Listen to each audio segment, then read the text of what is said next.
Good morning, good afternoon, good evening, and welcome to another scene of Living World of Darkness. Today, we will be covering the follow-up scene from where Lady Sheridan met the dear Mr Rossi at Limey's establishment. For reference, this will be before the scene investigating the park, but otherwise relatively on track timeline-wise. And we will begin the scene with Lady Sheridan taking Mr Rossi in. Oh, did he have a car that he used, or? Yes, he did. Yeah.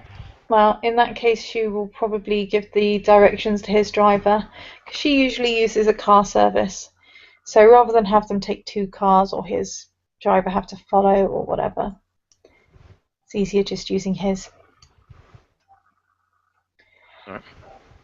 Is there anything he would want to say on the way there? He's kind of new to the whole thing, so he's just going to keep his mouth shut to avoid looking stupid. Excellent decision. In that case,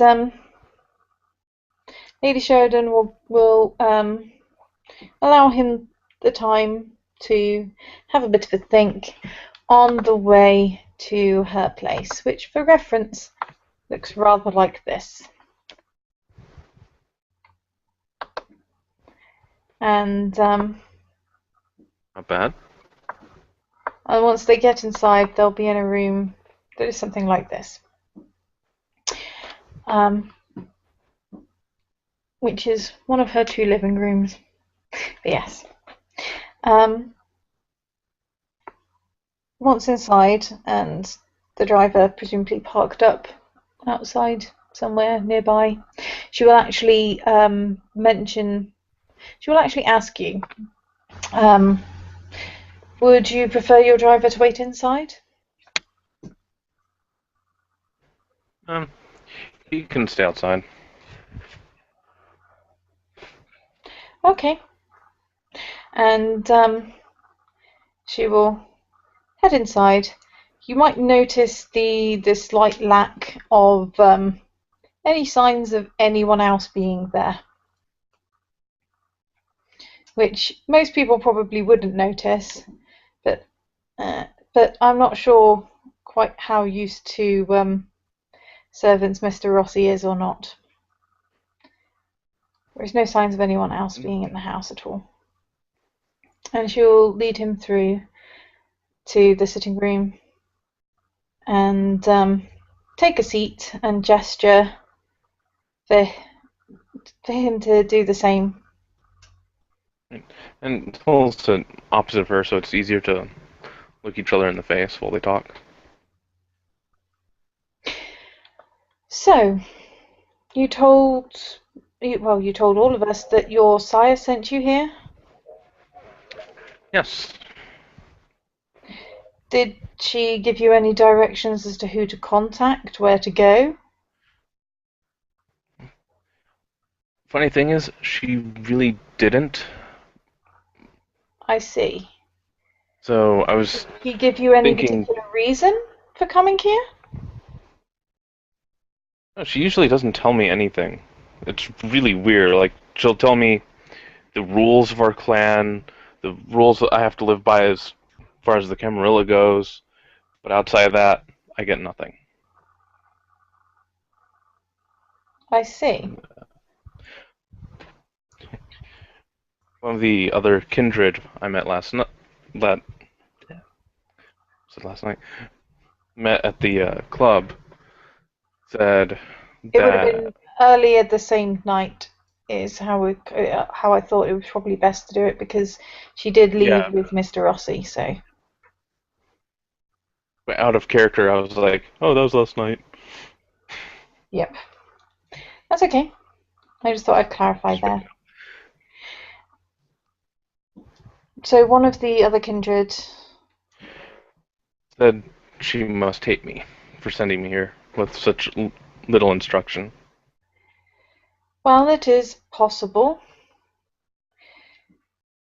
Or she may be testing you in some way. It is truly hard to tell, although that is more often related to the Gangrel than to our own clan.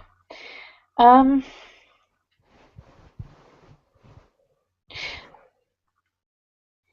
I don't usually ask this, but given the lack of other information that you've been provided with, could you possibly tell me your lineage? Out of character, it is perfectly fine if you want to just tell me that your lineage is all there. You don't have to actually list it all out of character, but Uh, I'm assuming you're asking about uh, as far as the vampirism goes. yes. Yeah, he'll disclose that information. And presumably it's all kind of legitimate. Yeah. Okay. Excellent. Just a little bit of a check. I'm sure you understand. Yeah. It's not that big of a deal. Um, I'm not sure if your sire has told you this, so as a fellow clan member, I think it quite important to mention, but it is generally considered prudent not to disclose one's personal preference regarding feeding, because it is all too often far too easy for others to attempt to take advantage of that information. It is also prudent to avoid taking any blood from any source which you do not know yourself.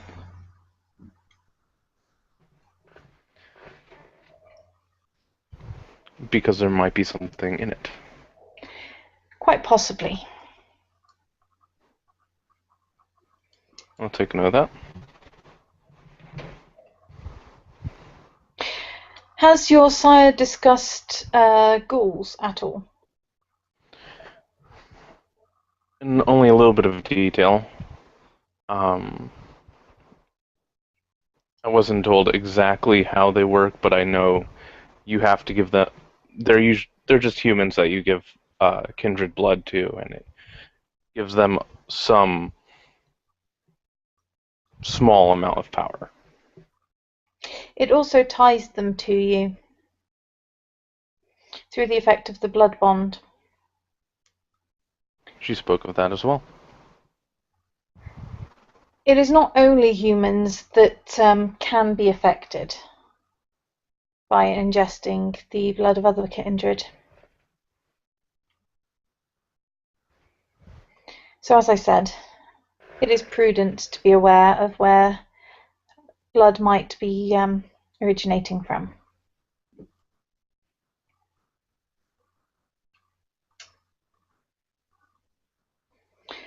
Beyond that, you must, well, as I said, it is highly recommended to remain, for the most part, within Manhattan, and on no occasion and for no reason to enter Central Park. Can I ask why that is? I'll still follow the rule. I just want to know why we don't go there. Um, as I said, we have certain metaphysical neighbours, certain creatures that are not kindred, but are not human, and werewolves claim that particular park. We generally avoid causing issue for them on the proviso that they do much the same. I see. but it is an uneasy truce, and entering their sacred places seems unnecessarily provocative.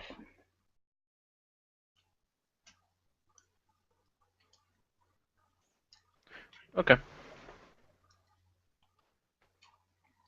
Beyond that, is there anything you wish to know of the city? There was one other area you said we should avoid as well. Is it because werewolves are there as well? The Bronx. The Bronx has issues of the infernal persuasion, I believe. Infernal as in demon? As in demons. He he relaxes, but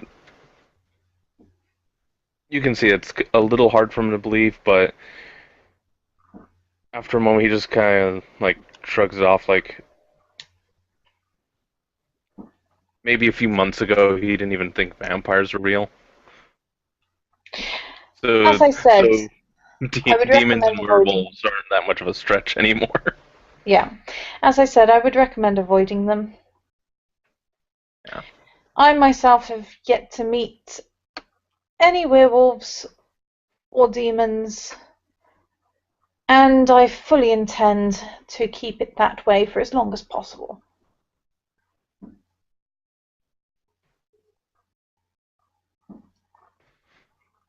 There is quite enough trouble within our own kind.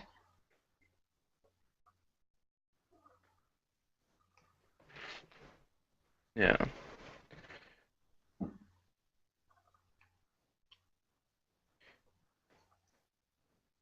Well, I'll make sure to stay away from those two locations. Um, I imagine there's some dealings with politics or businesses that our clan is involved in. So, Well, the Ventrue have claimed the territory of Wall Street as a clan domain. Wall Street and the area surrounding it, I would very much be considered ours. Of course, it is permitted for any Camarilla kindred to pass through there as they might need to, but with respect.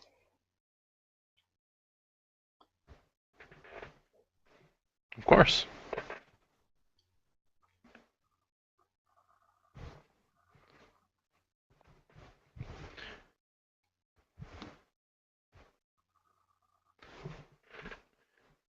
Of course, you can discuss with the Prince regarding the possibility of acknowledging any place you personally may wish to lay claim to, but it is more likely that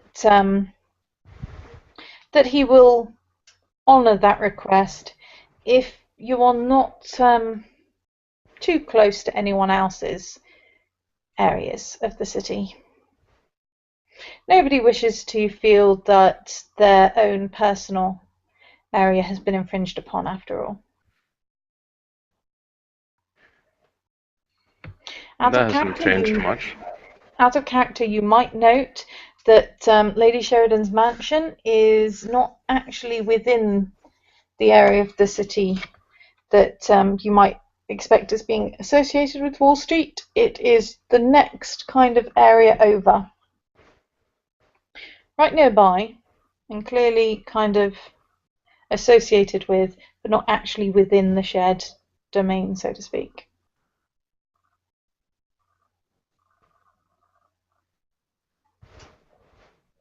I don't know Alright. how much your character would know regarding that, but yeah. He's actually relatively new to the area, so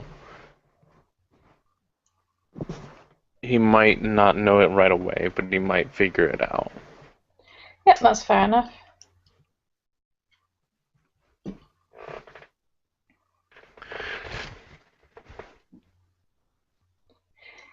Is there anything you think that I might be able to do to help you settle into the city?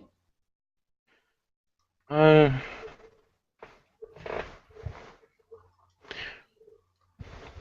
I was thinking about getting a place relatively close to Wall Street. That way, I'd at least be close to where our clan is associated. If I need help, it might be easier to get it if I'm easier to find. That certainly sounds like a good plan.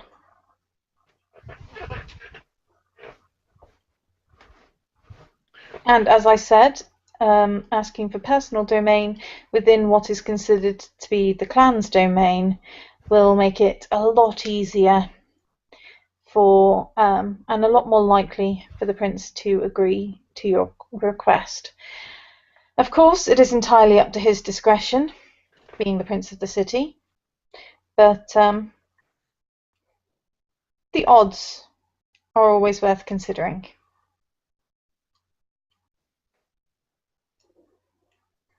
I should tell you, Mr. Silas is of the Nosferatu persuasion. I was told a little bit about that clan.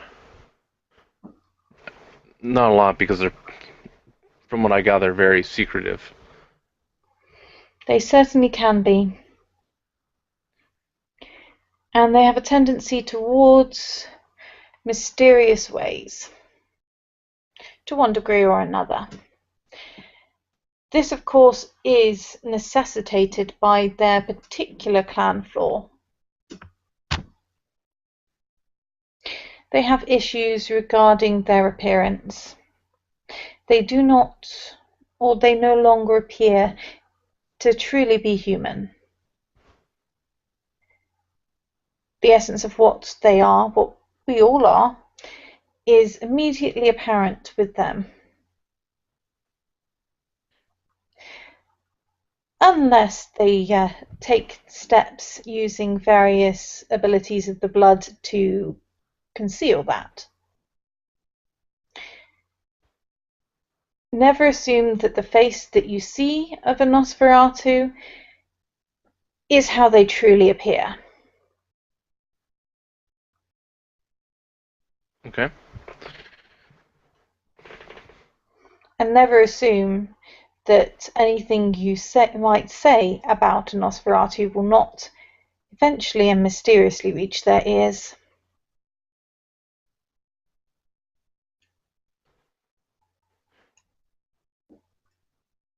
And the ones around where I was embraced were usually information brokers, so I can understand how they would get that information. Excellent.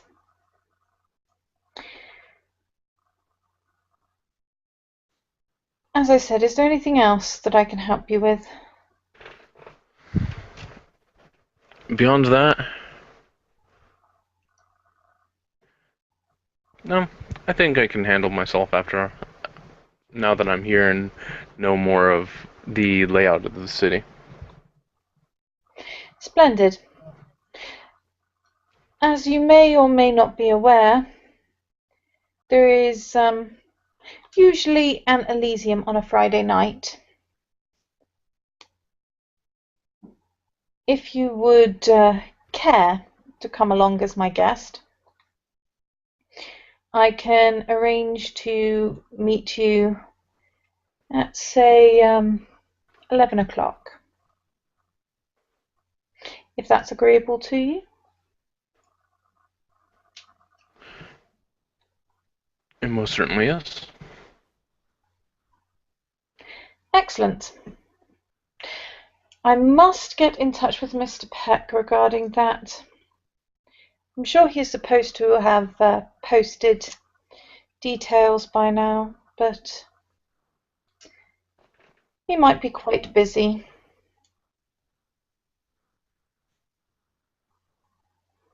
perhaps I shall have a word with the sheriff.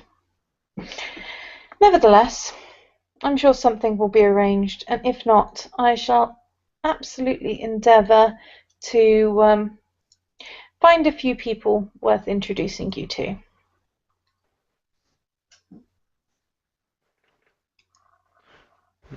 All right. So, yeah, I'll go. I do hope that you have a good evening, and I might just remind you that it would be inadvisable to attempt hunting until after having spoken with the prince. I do hope that you have brought some provisions with you, but if you have not, now is the time to let me know. I think I can hold off until after I talk with him. Splendid. I'll try and arrange that as soon as possible, but the prince is a busy man. That's understandable. A lot of She will, responsibilities and all. she will pull a card from her purse and hand it over. It simply says Lady Sheridan and has a phone number and an email address.